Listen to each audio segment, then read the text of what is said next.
क्या आपको पता है जिस कृष्ण भगवान ने पूरी महाभारत को कंट्रोल किया, उन्होंने एक माँ के श्राप को चुपचाप क्यों एक्सेप्ट कर लिया?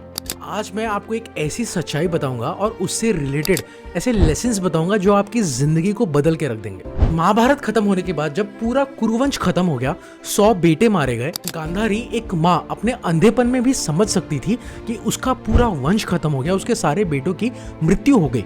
वो कृष्णा के पास आई, खड़ी हुई सामने और बोली कि तुम सब कुछ रोक सकते थे कृष्णा, तुम भगवान हो, पर तुमने कुछ नहीं किया, तुमने मेरे बेटे को नहीं बचाया। और फिर गांधारी ने दे दिया सबसे पावरफुल श्राप। 36 साल बाद तुम्हारा पूरा वंश, तुम्हारी पूरी फैमिली एग्जैक्टली वैसे ही बर्बाद होगी जैसे मेरा वंश खत्म हुआ है।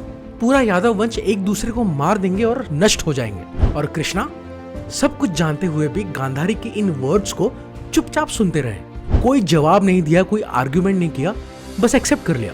यहाँ है वो सच्चाई जो बहुत कम लोगों को पता होगी। रीजन 1, कर्म का सिद्धांत। कृष्णा जानते थे कि गांधारी का दर्द जो है वो सच्चा था।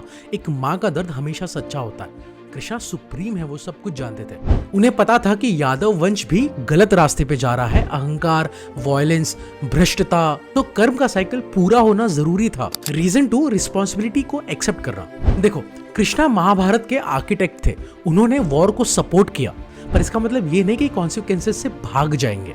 यही तो हम में और भगवान कृष्ण में फर्क है। हम सक्सेस का क्रेडिट तो लेते हैं, लेकिन फेलियर का ब्लेम हमेशा दूसरों पे डालते हैं। कृष्णा समझ गए थे कि एक माँ अपने 100 बेटों को खो चुकी है, उसका गुस्सा, उसका श्राप, ये उसके लिए एक हीलिंग प्रोसेस था।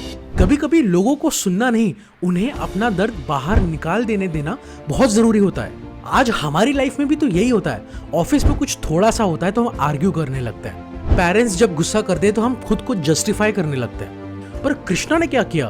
वो सुप्रीम गॉड थे भाई, वो चाहते तो पूरी दुनिया को एक बार में मार सकते थे, पर उन्होंने साइलेंस चूज किया, उन्होंने एक्सेप्टेंस को चूज किया, क्योंकि उन्हें पता था आर्ग्यूमेंट से दर्द कम नहीं होता, जस्टिफाई करने से हीलिंग प्रोसेस कम नहीं होती।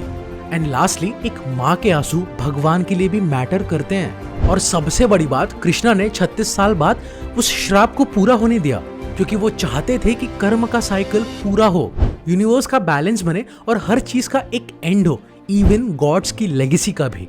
ये है ट्रू डिटैचमेंट। अपनी फैमिली, अपने रिश्तेदार, अपनी लेगेसी, अपना नाम, सब कुछ छोड़ देना जब टाइम आए। अगर इस वीडियो से कुछ सीखने को मिला है ना, तो सबसे पहले सेव करो और उन सभी फ्रेंड्स के साथ शेयर करो जिनको इसकी जरूरत है, और सब्सक्राइब और फॉलो करना मत भूलो।